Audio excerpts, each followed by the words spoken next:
Hi guys, welcome to the channel. In today's video, I'm going to show you how you can change payment method of a Facebook ad account. Before getting into this video, must subscribe to our YouTube channel and click on the bell icon. So the first step you simply need to do is to open Facebook and you simply need to log in into your Facebook account.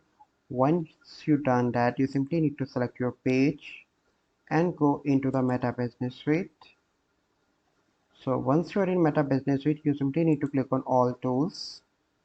And here you can see a billing section. Click on that. So once you are in your billing section, you simply need to click on payment setting. So this is your ad manager, and then you need to click on add payment method.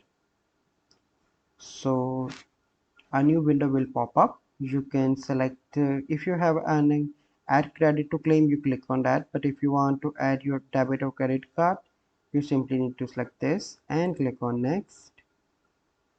And here you need to enter the name on card, card number, month and year expiry, and CVV code on the back of your ID card, and then you need to click on save. So this is the process by which you can change payment method of a Facebook ad account. So I hope you find this video helpful. If you find this video helpful, must like this video, subscribe to our YouTube channel for future videos. We'll see you in the next video. Thank you. Have a good day.